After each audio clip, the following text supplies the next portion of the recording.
So welcome to Big Four Food Safety. This training course was developed in response to a survey that we sent out to all the restaurants, as well as food safety data and a QI project that St. Croix County Public Health conducted. Keep in mind that this course is not going to satisfy the requirement of one person needing to attend an approved, state-approved food safety course. This course is designed to allow all food handlers really to have food safety training in a restaurant. And when you complete the course, at the end you can take a test, and St. Croix County will send you a certificate of completion. What the course does is it basically prioritizes all the items that are in the food code. There's about 147 pages in Wisconsin's food code, and this training course prioritizes the key safety controls for foodborne illness. We're going to first of all review some Wisconsin foodborne illness data. Then we're going to look at the two primary categories of foodborne illness, and then we'll move into the big four food safety areas. Now let's just look at some data for Wisconsin foodborne illnesses. This is a snapshot looking at 2016 and 2017 according to the National Outbreak Reporting System, and really reinforces how the public relies on you. There were 673 outbreaks, 16,357 illnesses, 882 hospitalizations, and 38 deaths.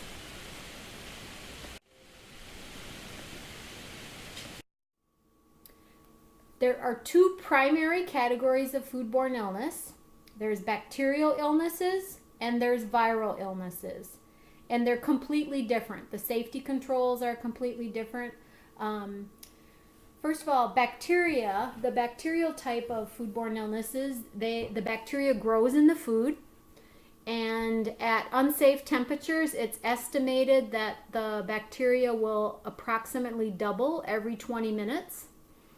And the food safety range is, correct food safety range is 41 or less for cold and 135 or higher for hot. And the thing about bacterial illnesses is every person is going to be a little bit different on how many bacteria it takes them to get sick.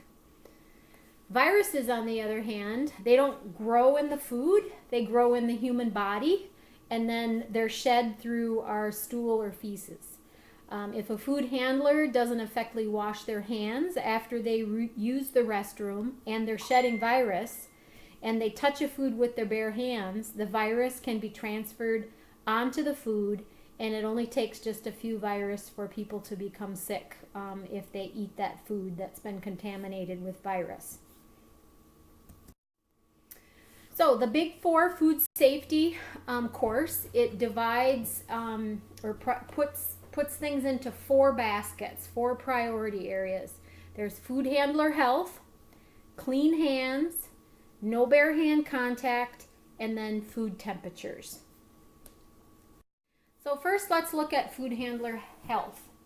An ill food handler can spread illness through food. Food handlers with undiagnosed vomiting, diarrhea, nausea, fever with sore throat, or jaundice should not prepare foods for others. Wisconsin has a two-part employee health policy. Part 1 is where the food handlers required to report to the person in charge before they start work if they have any of the following undiagnosed symptoms. They have nausea, vomiting, diarrhea, they have cuts or wounds on their hands, if they have fever with a sore throat, not fever or sore throat, but fever with sore throat, or if they have jaundice. Jaundice is where you have a yellowing of your eyes and skin. And then the other thing that the food handlers have to report to the person in charge is if they were diagnosed with or if they've been exposed to any of the following illnesses: norovirus, hepatitis A, Shigella, E. coli, Salmonella, the typhi, or Salmonella spp. Then part 2 of the employee health policy is where the person in charge has to make an informed decision of what to do with that information if a food handler reports to them under part 1. So this table here shows you, kind of tries to summarize everything. So on the left-hand column, if someone reports a diagnosed illness, or if they have undiagnosed jaundice, then the person in charge needs to exclude that food handler from the facility and then notify the health department. And in order to release that exclusion or let that person come back to work, they'll have to work with the health department to determine when it's okay for them to come back to work. The next one is undiagnosed vomiting and diarrhea, which honestly is going to be probably the most common thing that you're going to get reported to you as far as symptoms that you're concerned with. And for undiagnosed vomiting and diarrhea, you need to exclude the food handler from the facility until the food handler is symptom-free for 48 hours. Eventually, Wisconsin is going to be changing that requirement to 24 hours to match the federal food code, but as of 2019, it is 48 hours symptom-free. If someone reports fever with sore throat, then the person in charge needs to restrict the employee from handling any foods or handling any clean equipment. And then the food handler can report to full duties when they've been cleared by a health practitioner. The concern there is strep. Then if a person has cuts or wounds on their hands or their wrists, the person in charge will restrict that employee by requiring them to cover their wounds. So they can put a Band-Aid and a glove on, and then they can go ahead and resume food handling. Okay, now we're going to talk a little bit about vomiting and diarrhea. The reason this is in here is because very soon, I don't know exactly when, Wisconsin's food code is actually going to include a section on how to clean up vomiting and diarrhea if it ever happened in a restaurant or a retail food establishment. And the reason this is important is because with viral illnesses, this could be how an outbreak is associated with your facility.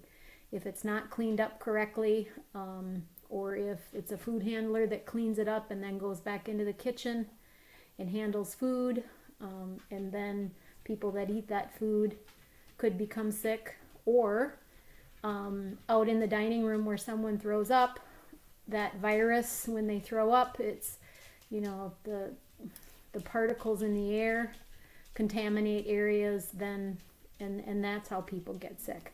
So it's kind of an introduction because soon there will be language in the food code regarding this subject. So there are a few things to keep in mind with this. Whoever's cleaning up the accident should wear some personal protection, like gloves or maybe even some goggles. And like I said, it shouldn't be somebody that's a food handler in the kitchen that's cleaning it up. Have someone else that's, a hostess, or if you have a maintenance person or somebody besides a food handler clean it up. And then when you go to actually clean it up, just lay a bunch of paper towels on it and absorb as much as you can, or maybe something like a kitty litter or some kind of absorbent powder to soak up the liquids. And then scoop that all up and put it in a disposable plastic bag, and then clean the area with the soapy water solution. And with vomit, when somebody vomits, it's been scientifically studied, believe it or not, that it can spray up to 25 feet in around the area. So when you're cleaning, you have to include not just the exact area where the accident happened. You have to go out and around that area and clean well. And then after you clean with soapy water solution, then use a disinfectant. Bleach works really well. If you're going to use bleach, it's stronger than what you would use it like in your wash, rinse, and sanitize solution, where you would only have a capful of bleach per gallon of water. When you're cleaning vomit or diarrhea, you have it much stronger. It's a whole cup of bleach per gallon of water. You don't have to use bleach. You could use some other kind of disinfectant. Just read the label for the manufacturer's instructions.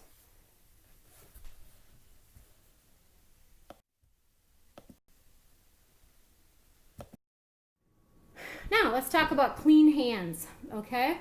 So there's 3 things to think about when you're cleaning hands, and that's where to wash them, when to wash them, and how to wash. So first, looking at where to wash.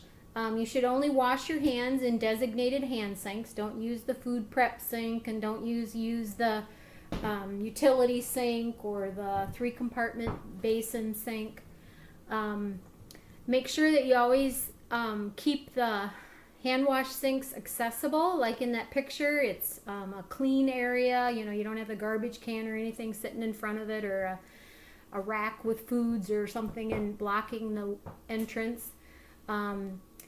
Your hand sink should have warm water and soap. You should have a hand wash reminder sign, and of course single service paper towels. And by the way, you can use the hand air dryers. You don't have to use single service paper towels. They do allow the air dryers at hand wash sinks. I see it periodically at kitchens, but mostly people do use the paper towels. And then when to wash. So you need to wash your hands after you use the restroom. Every time you enter the kitchen. Of course, we don't follow our employees into the bathroom to see if they wash their hands, but we can require every time they leave the kitchen and come back in that they do wash their hands. You should always wash your hands before you put on a pair of gloves. And then when you're switching between raw and ready to eat foods, so if you're handling like a raw chicken and then you're going to go to handle some ready to eat items, then you would wash your hands. After you cough or sneeze or use a tissue or tobacco products, after you eat or drink, if you touch your face or your skin or your hair, and after touching a soiled surface or equipment in the kitchen. And then how to wash. First of all, you're going to wet your hands, apply soap. You're going to rub your hands for 20 seconds. You're going to rinse your hands with clean water, with the water, rinse all the soap off, and then dry your hands with a single service towel, and of course keep your hands clean. The entire process should take about 30 seconds, and gloves, wet ones, or hand sanitizers are not substitutes for hand washing. And here's a little video.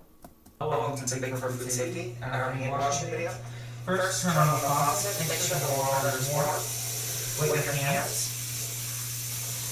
And grab your mild soap. Scrub your ABCs or have a birthday song until clean up. Rinse the soap off. And then dry out your hands with disposable towels. And you can either turn off the water with either your disposable towel or with the back of your wrists. Thanks. Now let's talk about no bare hand contact. When you're preparing foods for others, food handlers should not have bare hand contact with the food after it's cooked or if it's a food that's not going to be cooked. Instead, they should use gloves, tongs, patty paper, or some kind of dispensing device. When you use gloves, you need to make sure that you wash your hands before putting on the gloves. And remember, gloves are single service and can't be washed. You need to change your gloves after you touch a raw meat or a raw egg or a dirty surface. Some things that I've observed in restaurants where you can save time and reduce the number of times you have to change your gloves is you can separate food handlers' duties by having one person handle all the raw meats and then someone else handling the ready-to-eat foods. Of course, that's not possible if you only have one person in the kitchen, but if you have a couple of people working or more than a couple, you can divide it up based on that.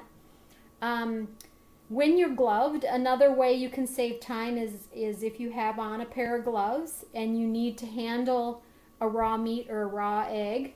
If you can use a clean handled tong or dispensing device for handling those things, then you wouldn't have to change your gloves. And then another thing is to remember to periodically sanitize the commonly touched surface. So because you're required to change your gloves when you touch a raw meat or a raw egg or a dirty surface, it's pretty easy to tell when you touch a raw meat or a raw egg, but it's not always easy to know if you've touched a dirty surface. And that's where it's important to periodically clean and sanitize those commonly touched areas in your kitchen. Here's a little video on how to put on gloves and take them off. Hello, welcome to Big for Food Safety, and we'll be talking about disposable gloves today.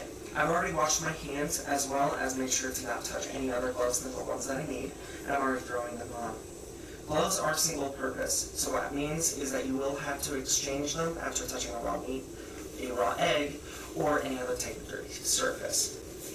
Now that my gloves are on, I will to take them off, pinch the middle of your palm, and slowly roll out the glove so that it turns inside out. And then with your other two fingers that are now free, go under your other hand, and then go and roll out again so that it reduces the risk of contamination. Throw away, wash your hands, and grab a new set. And thank you for watching. Now I want to talk a little bit about the types of foodborne illnesses that can be spread by bare hand contact. As we said earlier, there's two categories of illness, viral and bacterial, but specifically with bare hand contact, the viruses that we're concerned about is norovirus and hepatitis A, and bacterial illnesses that can be spread by bare hand contact are E. coli, Shigella, and Salmonella. There are some special considerations with hepatitis A that will reinforce how important it is to make sure that you are accomplishing no bare hand contact in your restaurant all the time. If a food handler from a food establishment is diagnosed with hepatitis A and they handled foods for the public during what's considered their infectious time period, then the health department has to determine whether or not the public should be notified.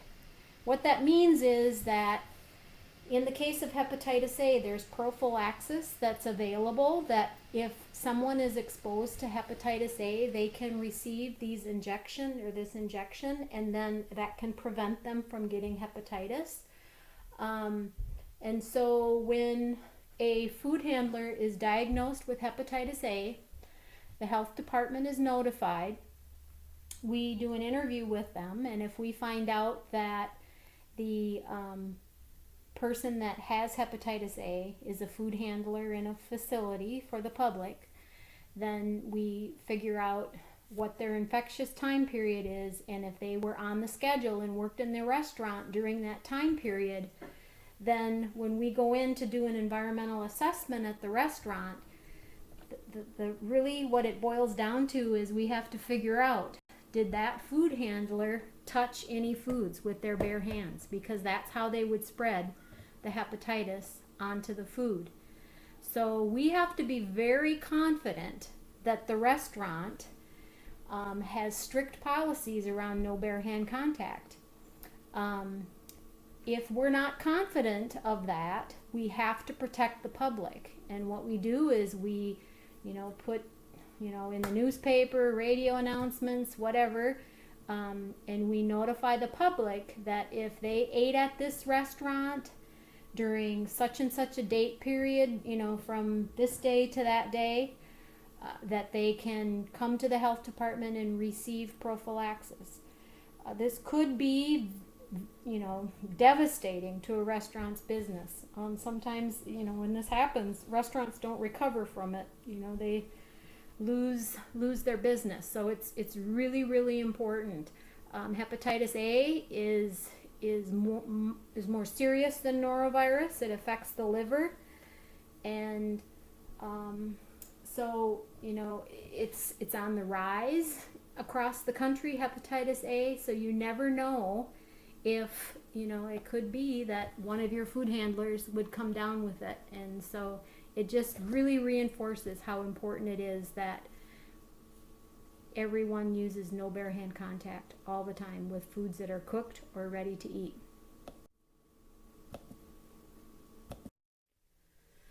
Okay, now let's talk about food temperatures. Just in general, cold foods need to be kept at 41 or less, and then hot foods are 135 or higher. And then cooking temperatures is going to vary depending on the food. And then when you're cooling hot foods and then you're reheating cold foods, you always need to do it rapidly. There's a lot of information on this chart, but let's kind of break it down, by holding, cooking, cooling, and reheating. So as we said, the hot holding requirements are 135 or higher. Cold foods are 41 or less. When you're thawing foods, do it in one of the approved methods, either in a refrigerator, under cold running water, or if you're going to cook the food right away, you can thaw it in a microwave. There's a term in the food code called slacking when you're thawing a frozen food, where you can start the thaw process at room temperature, and that is acceptable, but you need to monitor it closely, because if you want to start the thaw at room temperature, you need to get it into the refrigerator under cold running water as soon as the outside of it starts to get soft. You can't leave it sit at room temperature and thaw completely. Now cooking. So cooking is a step, an important step. It's considered a kill step. It'll kill bacteria that's in the food. And so for stuffed meats, wild game, poultry, and raw animal food that's cooked in the microwave, you want to have it go all the way to 165 degrees internal temperature. 155 is going to be for ground meats, such as ground beef, fish, injected or marinated or tenderized meat, and then raw eggs that you're going to hold. They need to go to 155. 145 is going to be for fish, pork, commercially raised game animals, whole muscle steak, and eggs for immediate service. And then 135 is the temperature, cook temperature for fruits and veggies. And then just as a note, if you look at the 165, 155, 145, and 135 and the foods that are listed for each, that's going to be the same order that you're going to store things in your refrigerator. So 165 is chicken. Chicken has the highest internal temperature requirement when you cook it. So when you store it in the refrigerator, it always should be on the bottom shelf, because you wouldn't want to have raw chicken, above, let's say, ground beef that only has a cook temperature of 155, because if the raw juices from the chicken drip onto the ground beef and that ground beef's not cooked all the way to 165, you could still have bacteria that survive the cook step. So that's the same order that you're going to store them in the refrigerator. When you're cooling something, when you have something hot and you want it to become cold, it needs to be done rapidly. And the definition of rapidly in the food code is defined in a two-step process, where the cooling starts at 135 degrees, and then you go down to 70 within 2 hours, and then the second step is from 70 to 41 or less in another 4 hours. There's lots of different methods that you can use to rapidly chill foods. Some of them include dividing the food into smaller amounts and putting them into shallow containers, keeping them uncovered. Using an ice bath, you could set up an ice bath in a sink and then set the food down in a container in surrounded by the ice, and then keep stirring it. That works really well. If you're putting them into the refrigerator, or you can cool them in the freezer as well, you always want to make sure you keep them uncovered completely, or at least partially uncovered. so that hot air can escape away from the food and keep the cooling time as short as possible. If you put a lid on it and seal it, that hot air is not going to escape, and you're going to be lengthening the cooling time instead of shortening it.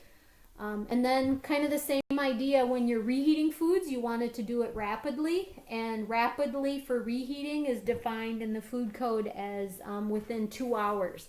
So steam tables are not designed to they're not designed to heat cold foods. They're designed to hold already hot foods. So if you're using a steam table, you should heat the foods up first, either on a stovetop or in a microwave, and then put it on the steam table, because typically they won't heat it up within 2 hours.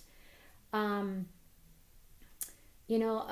key thing about steam tables is you got to make sure that you turn that water needs to be completely hot before you put foods in it. Sometimes I go into restaurants and people turn the steam table on the same time they put the food in it, and then of course it's not going to maintain the temperature. Okay, let's talk about metal stem thermometers. Every restaurant should have at least one metal stem thermometer for checking food temperatures. It should have hot and cold temperature range on it. There's lots of different kinds of metal stem thermometers. You can get the, like a dial thermometer, or you could get a digital one, or you can get the thermocouples that have the real thin probes. If it's a type that needs to be calibrated and you have to read the directions when you purchase it, then you need to do that. FDA says once a week, and you can either use the ice bath method or the boiling point method. The point is that we can't just guess at what temperatures foods are at, or when we're holding them or cooking them or cooling them or reheating them. We have to take temperatures, and so you have to have the thermometers available, place them at convenient locations, and then make sure they're calibrated. Date marking. Date marking is a requirement for any foods that you make on site, or if it's a ready-to-eat, commercially processed food, and you've opened the container from the commercial process. Or like you buy, like, let's say a package of cooked lunch meats. As soon as you open it, then if it's going to be in the refrigerator more than a day or 24 hours, then you need to date mark it. And we're date marking it to make sure that foods are not in refrigeration more than 7 days. So you could put the day you open it, or the day you make it, or you could put the day that it expires, 7 days. Just be consistent and make sure everyone understands what the date means. There's some exemptions or exceptions to what needs to be date marked. I said earlier that it's ready to eat foods, so like raw meats, you don't have to date mark those because it's not a ready to eat food. And you don't have to date mark hard cheeses, and you don't have to date mark commercial salad dressings that don't require refrigeration before they're open. Those are a few examples of things that don't need to be date marked. But just in general, if it's something that you make from scratch in the restaurant and now it's cooked and it's going to be in the refrigerator more than 24 hours, you date it. If it's a food that's commercially processed, it's ready to eat, and now you've opened the container, that needs to be date marked. Okay, so consumer advisory. The consumer advisory is a statement that's on your menu. You may have noticed it at your restaurant or other restaurants that you've been to. And there's two parts to it: disclosure and then the statements. You have to disclose which menu items. So you put an asterisk by any menu item that's a meat, fish, or egg that a customer can ask to have it served to them, not fully cooked. And it's either as a standard way of preparation. If you make it that way, it's not very common, but maybe like some sushi fish, it's always raw. Or if someone asks that it be undercooked, that you would have the asterisk by the menu item and then an asterisk in front of the health statement. And then the last thing I'd like to talk a little bit about here is cross-contamination. When you have ready-to-eat foods that are in your refrigerator or in your facilities, you need to make sure that they're not contaminated by raw meats, eggs, or fish when you're handling them, processing, or storing them. So you don't put raw meats and eggs above cooked or ready-to-eat foods in your refrigerator. You don't use the same knife when you're cutting raw meats and then go to cut raw lettuce. And you use a different cutting board or a clean wash, rinse, and sanitize cutting board in between handling those items as well.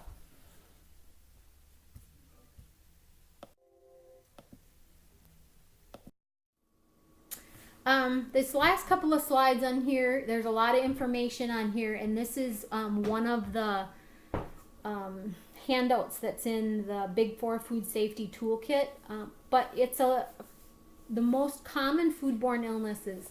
And the thing that I want to point out to you on this is just glance on this onset of symptoms column, which is the second column, and you'll see, a range from 10 hours, there's 8 hours, 48 hours. Let's see, on this slide, and on the way on the bottom, hepatitis A, look at that one, it's 28 days. So what this means is that after someone consumes the food, that's how long it takes them to get sick. The quickest one is Staph aureus. That's 1 to 6 hours. So, as a health inspector, we get phone calls, and I'm sure as restaurant operators you get them as well, where someone will say to you, or they say to us at the health department, I was at such and such restaurant and I barely swallowed the food, and by the time I left there, within a few minutes, I was throwing up and I was sick already.